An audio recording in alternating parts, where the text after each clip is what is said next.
ಮಾವಿನಕಾಯಿ ತೊಕ್ಕನ್ನ ಹೇಗೆ ಮಾಡೋದು ಅನ್ನೋದನ್ನ ತೋರಿಸ್ಕೊಡ್ತೀನಿ, ಬನ್ನಿ ನೋಡೋಣ. 2 ಮಾವಿನಕಾಯಿನ ತುರಿದು ಈ ಥರ ಇಟ್ಕೊಂಡಿದ್ದೀನಿ. ಈಗ ಅದಕ್ಕೆ ಒಂದು ಸ್ವಲ್ಪ ಪುಡಿ ಹುರ್ಕೋಬೇಕು ಸ್ನೇಹಿತರೆ. ಇದು ಡ್ರೈ ರೋಸ್ಟ್ ಮಾಡಬೇಕು, ಆಯಿಲ್ ಏನು ಹಾಕೋದು ಬೇಡ.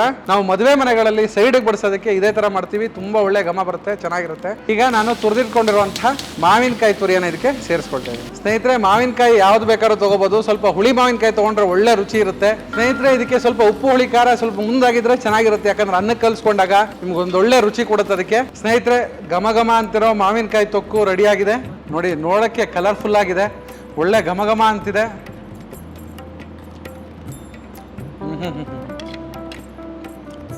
ಸೂಪರ್ ಆಗಿದೆ.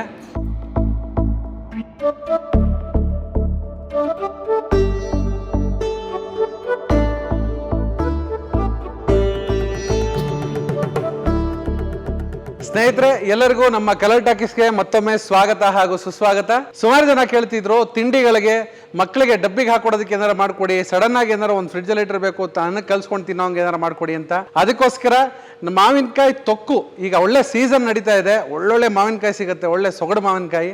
ಇದನ್ನ ತೊಕ್ಕು ಮಾಡಿ ಫ್ರಿಡ್ಜಲ್ಲಿ ಇಟ್ಕೊಂಡು ಸುಮಾರು ಒಂದು 2-3 ತಿಂಗಳು ಆರಾಮಾಗಿ ಇಟ್ಕೊಂಡು ಅನ್ನಕ್ಕೆ ಕಲ್ಸ್ಕೊಂಡು ತಿನ್ಬೋದು. ಅದಲ್ಲದೆ ಚಪಾತಿಗೆ, ಅಕ್ಕಿ ರೊಟ್ಟಿಗೆ, ರಾಗಿ ರೊಟ್ಟಿಗೆಲ್ಲ ಜೊತೆಗೆ ತಿಂದರೆ ತುಂಬಾ ಚೆನ್ನಾಗಿರುತ್ತೆ. ಆ ಮಾವಿನಕಾಯಿ ತೊಕ್ಕನ್ನ ಹೇಗೆ ಮಾಡೋದು ಅನ್ನೋದನ್ನ ತೋರಿಸ್ಕೊಡ್ತೀನಿ, ಬನ್ನಿ ನೋಡೋಣ. ನೋಡಿ, ಮಾವಿನಕಾಯಿ ತೊಕ್ಕಿಗೆ ನಾನಿವತ್ತು ಒಳ್ಳೆ ಒಂದು 2 ಮಾವಿನಕಾಯಿನ ತುರಿದು ಈ ಥರ ಇಟ್ಕೊಂಡಿದ್ದೀನಿ. ಈಗ ಅದಕ್ಕೆ ಒಂದು ಸ್ವಲ್ಪ ಪುಡಿ ಹುರ್ಕೋಬೇಕು. ಅದನ್ನ ಈಗ ರೋಸ್ಟ್ ಮಾಡ್ಕೊಂಡು ಅದನ್ನ ಒಂದು ಪೌಡ್ರ್ ಮಾಡ್ಕೊಂಬರೋಣ. ಈಗ ಬನ್ನಿ ರೋಸ್ಟ್ ಮಾಡೋಣ ಸ್ನೇಹಿತರೆ. ಇದು ಡ್ರೈ ರೋಸ್ಟ್ ಮಾಡಬೇಕು, ಆಯಿಲ್ ಏನು ಹಾಕೋದು ಬೇಡ. ಅದಕ್ಕೆ ನಾನು ಒಂದು 2 ಚಮಚದಷ್ಟು ಸಾಸಿವೆಯನ್ನು ಹಾಕೊಳ್ತಾ ಇದ್ದೀನಿ. ಹಾಗೆ ಒಂದು 2 ಚಮಚ ಜೀರಿಗೆ, 2 ಚಮಚ ಧನಿಯಾ ಕಾಳು. ಇದು ಒಳ್ಳೆ ಒಂದು ಘಮ ಕೊಡುತ್ತೆ ತೊಕ್ಕಿಗೆ, ತುಂಬ ಚೆನ್ನಾಗಿರುತ್ತೆ. ಇದನ್ನ ಹಾಕ್ಕೊಳ್ಳಿ. ಹಾಗೆಯೇ 1 ಚಮಚ ಮೆಂತ್ಯ, ಇದ್ರ ಜೊತೆಗೆ ಸ್ವಲ್ಪ ಕರಿಬೇವಿನ ಸೊಪ್ಪು. ನೋಡಿ, ಒಂದಿಷ್ಟು ಕರಿಬೇವಿನ ಸೊಪ್ಪು ತಗೊಳ್ತಿದ್ದೀನಿ. ಹಾಗೆ ಬ್ಯಾಡಗಿ ಮೆಣಸಿನಕಾಯಿ, ನಿಮ್ಗೆ ಒಳ್ಳೆ ಕಲರು ಬರುತ್ತೆ, ನಿಮ್ಗೆ ಒಳ್ಳೆ ಘಮನೂ ಬರುತ್ತೆ, ಒಳ್ಳೆ ರುಚಿ ಕೊಡುತ್ತೆ ಬ್ಯಾಡಗಿ ಮೆಣಸಿನಕಾಯಿ. ಒಂದು 15-20 ಬ್ಯಾಡಗಿ ಮೆಣಸಿನಕಾಯಿನ ತೊಗೊಳ್ತಾ ಇದ್ದೀನಿ ಸ್ನೇಹಿತರೆ. ಇದು ಚಿಲ್ಲಿ ಪೌಡ್ರು ಎಲ್ಲ ಹಾಕಿ ಮಾಡಿದ್ರೆ ಚೆನ್ನಾಗಿರುತ್ತೆ, ಅದೊಂಥರ ಬೇರೆ. ಬಟ್ ಈ ಥರ ಮಾಡಿದ್ರೆ ನಿಮ್ಗೆ ಒಳ್ಳೆ ರುಚಿ ಬರುತ್ತೆ ಮತ್ತು ಜಾಸ್ತಿ ದಿವಸ ಇಟ್ಕೋಬೋದು, ತುಂಬ ಚೆನ್ನಾಗಿರುತ್ತೆ. ನಾವು ಮದುವೆ ಮನೆಗಳಲ್ಲಿ ಸೈಡಿಗೆ ಬಡಿಸೋದಕ್ಕೆ ಇದೇ ಥರ ಮಾಡ್ತೀವಿ, ತುಂಬ ಒಳ್ಳೆ ಘಮ ಬರುತ್ತೆ, ಚೆನ್ನಾಗಿರುತ್ತೆ. ಆದ್ದರಿಂದ ನೋಡಿ, ಇದನ್ನು ಡ್ರೈ ರೋಸ್ಟು ಈ ಥರ ಚೆನ್ನಾಗಿ ಇದನ್ನು ಹುರ್ಕೋಬೇಕು, ಒಳ್ಳೆ ಘಮ ಘಮ ಅಂತ. ಸ್ನೇಹಿತರೆ, ನೀವು ರೆಡಿಮೇಡ್ ಪುಡಿಗಳು ಹಾಕೋದಕ್ಕಿಂತ ಈ ಥರ ಫ್ರೆಶ್ ಆಗಿ ಹುರಿದು ಅದನ್ನು ನೀವು ಉಪಯೋಗಿಸೋದ್ರಿಂದ ತುಂಬ ಒಳ್ಳೆ ಘಮ ಬರುತ್ತೆ ಮತ್ತು ನಿಮಗೆ ಜಾಸ್ತಿ ದಿವಸ ಇಟ್ಕೊಳ್ಳೋಕ್ಕೆ ಅನುಕೂಲ ಆಗುತ್ತೆ. ಸಣ್ಣ ಕವಲ್ ಈ ಥರ ಚೆನ್ನಾಗಿ ಹುರ್ಕೋಬೇಕು ನೋಡಿ. ಇದು ಮೆಣಸಿನ್ಕಾಯಿ, ಆ ಮೆಂತ್ಯ, ಸಾಸಿವೆ, ಜೀರಿಗೆ, ಧನಿಯಾ ಇವೆಲ್ಲ ಚೆನ್ನಾಗಿ ಈ ಥರ ಫ್ರೈ ಆಗಬೇಕು ಸ್ನೇಹಿತರೆ. ಈಗ ಇದು ಚೆನ್ನಾಗಿ ಹುರಿದಿದ್ದೀವಿ, ಇದನ್ನು ತಣ್ಣಗೆ ಮಾಡಿಕೊಂಡು ನೈಸಾಗಿ ಪೌಡ್ರ್ ಮಾಡಿಕೊಂಡು ಬರೋಣ. ನಾವು ಯೂಸ್ ಮಾಡ್ತಿರೋದು ಪ್ಯೂರ್ ಸನ್ಫ್ಲವರ್ ಆಯಿಲ್. ಇದು ಫಿಸಿಕಲಿ ರಿಫೈನ್ಡ್ ಸನ್ಫ್ಲವರ್ ಆಯಿಲ್, ಮತ್ತೆ ಇದರಲ್ಲಿ ಕೆಮಿಕಲ್ ಇಲ್ಲ ಅಂತ ಹೇಳಿದ್ದಾರೆ. ಸೊ ಅದಕ್ಕೋಸ್ಕರ ಅದನ್ನು ನಾವು ನಮ್ಮ ಕಿಚನಲ್ಲೂ ಕೂಡ ಉಪಯೋಗಿಸ್ತಾ ಇದ್ದೀವಿ ಸ್ನೇಹಿತರೆ. ನಾನು ಒಂದು 2 ಮಾವಿನಕಾಯಿಗೆ ಒಂದು 50-60 ಗ್ರಾಮ್ ಅಷ್ಟು ರಿಫೈನ್ಡ್ ಆಯಿಲ್ನ ಹಾಕೊಂಡಿದ್ದೀನಿ. ಕಡಲೆಕಾಯಿ ಎಣ್ಣೆ ಸಮೇತ ಉಪಯೋಗಿಸ್ಕೋಬೋದು, ಏನು ತೊಂದರೆ ಇಲ್ಲ. ಕಡಲೆಕಾಯಿ ಎಣ್ಣೆ ಹಾಕಿದ್ರೆ ಇನ್ನೂ ಒಳ್ಳೆ ಘಮ ಘಮ ಅನ್ನತ್ತೆ. ಬಟ್ ಕಡಲೆಕಾಯಿ ಎಣ್ಣೆ ಹಾಕಿದಾಗ ನಿಮಗೆ ಜಾಸ್ತಿ ದಿವಸ ಇಟ್ಕೊಳ್ಳೋಕ್ಕಾಗಲ್ಲ, ಅದನ್ನು ಸ್ವಲ್ಪ ದಿವಸ ಅಂದರೆ ಬೇಗ ಖಾಲಿ ಮಾಡ್ಕೋಬೇಕು. ಒಂದು 2-3 ದಿವಸಕ್ಕೆ ಖಾಲಿ ಮಾಡ್ಕೊಳ್ಳೋಂಗಿದ್ರೆ ಕಡಲೆಕಾಯಿ ಎಣ್ಣೆ ಹಾಕೊಂಡು ಉಪಯೋಗಿಸ್ಕೊಳ್ಳಿ. ಇಲ್ಲಾಂದರೆ ರಿಫೈನ್ಡ್ ಆಯಿಲ್ ಹಾಕಿ. ರಿಫೈನ್ಡ್ ಆಯಿಲ್ ಹಾಕಿದ ತಕ್ಷಣ ನೋಡಿ, 1 ಚಮಚದಷ್ಟು ಸಾಸಿವೆಯನ್ನು ಹಾಕೊಳ್ತಿದ್ದೀನಿ, 1 ಚಮಚ ಜೀರಿಗೆ, ಹಾಗೆ ಸ್ವಲ್ಪ ಕರಿಬೇವಿನ ಸೊಪ್ಪನ್ನ ಇದಕ್ಕೆ ಹಾಕೊಳ್ತಿದ್ದೀನಿ. ಈಗ ನಾನು ತುರಿದಿಟ್ಕೊಂಡಿರುವಂತಹ ಮಾವಿನಕಾಯಿ ತುರಿಯನ್ನು ಇದಕ್ಕೆ ಸೇರಿಸ್ಕೊಳ್ತಾ ಇದ್ದೀನಿ.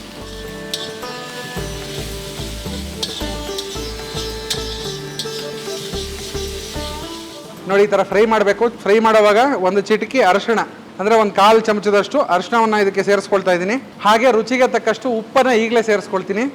ಉಪ್ಪು ಜೊತೆಗೆ ಚೆನ್ನಾಗಿ ಬಾಡಿದ್ರೆ ಚೆನ್ನಾಗದು ಹೊಂದತ್ತೆ. ನೋಡಿ, 1 ಟೇಬಲ್ ಸ್ಪೂನಷ್ಟು ಉಪ್ಪನ್ನು ಕೂಡ ಇದಕ್ಕೆ ಸೇರಿಸ್ಕೊಂಡಿದ್ದೀನಿ. ಈಗ ಇದನ್ನು ಚೆನ್ನಾಗಿ ಹುರ್ಕೋಣ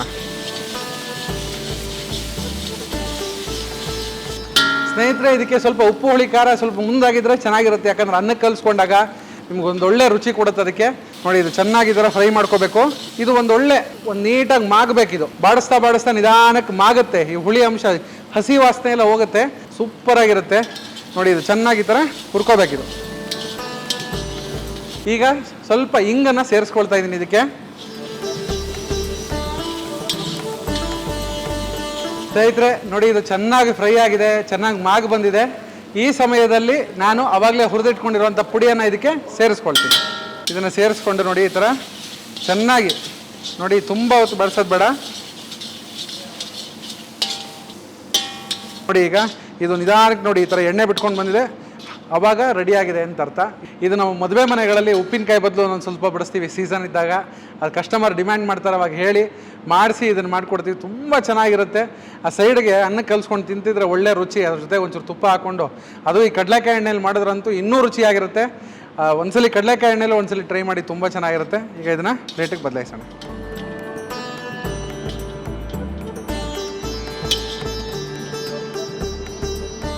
ಸ್ನೇಹಿತರೆ, ನೋಡಿದ್ರಲ್ಲ ಮದುವೆ ಮನೆ ಶೈಲಿಯ ಮಾವಿನಕಾಯಿ ತೊಕ್ಕು ಹೇಗೆ ಮಾಡಿದ್ವಿ ಅಂತ. ದಯವಿಟ್ಟು ಮನೇಲಿ ಒಂದ್ಸಲ ಟ್ರೈ ಮಾಡಿ, ಮಕ್ಕಳಿಗೆ ಎಲ್ಲರಿಗೂ ಇಷ್ಟ ಆಗುತ್ತೆ. ಈ ಥರ ಒಂದು ತೊಕ್ಕಿದ್ರೆ ಬೆಳಗ್ಗೆ ಒಂದು ಡಬ್ಬಿಗೆ ಏನೋ ಒಂದು ನಿಮ್ಗೇನೋ ಒಂದು ಮನೆಗೆ, ಈಗ ಸ್ಕೂಲ್ಗೆ ಹೋಗ್ತಿರ್ತಾರೆ ಮಕ್ಕಳು, ಆಫೀಸ್ಗೆ ಹೋಗ್ತಿರ್ತಾರೆ ಯಜಮಾನರು, ಅವ್ರಿಗೊಂಚೂರು ಏನಾರು ಒಂಚೂರು ರೈಸ್ ಬಾತ್ ಕಲಿಸ್ಕೊಡ್ಬೇಕು ಅಂತ ಹೇಳಿದ್ರೆ ಒಂದು ಅನ್ನ ವೈಟ್ ರೈಸ್ ರೆಡಿ ಇದ್ದರೆ ಸಾಕು. ತೊಕ್ಕ ರೆಡಿ ಇರುತ್ತೆ, ಒಂಚೂರು ಕಲಿಸ್ಬಿಟ್ಟು ಪಟ್ಟಂದು ಅದಕ್ಕೊಂದು ಒಗ್ಗರಣೆ ಹಾಕಿ ಕಳಿಸ್ಬಿಡ್ಬೋದು ಡಬ್ಬಿಗೆ. ತುಂಬ ಚೆನ್ನಾಗಿರುತ್ತೆ ಮತ್ತು ಅಳಿಸಲ್ಲ. ಇದಕ್ಕೆ ತೆಂಗಿನಕಾಯಿ ಏನು ಹಾಕಿಲ್ಲದೆ ಇರೋ ಕಾರಣ ನಿಮಗೆ ಅಳಿಸಲ್ಲ. ಇದು ತುಂಬ ಚೆನ್ನಾಗಿರುತ್ತೆ, ಎಲ್ಲದಕ್ಕೂ ಹೊಂದ್ಕೊಂಡು ಹೋಗುತ್ತೆ. ಅದಕ್ಕೋಸ್ಕರ ದಯವಿಟ್ಟು ಒಂದ್ಸಲಿ ಮನೇಲಿ ಟ್ರೈ ಮಾಡಿ. ಈಗ ರುಚಿ ನೋಡೋಣ ಹೇಗಿದೆ ಅಂತ. ಸ್ನೇಹಿತರೆ ನೋಡಿ, ನೋಡೋಕ್ಕೆ ಕಲರ್ಫುಲ್ ಆಗಿದೆ, ಒಳ್ಳೆ ಘಮ ಘಮ ಅಂತಿದೆ. ಟೇಸ್ಟ್ ಮಾಡೋಣ.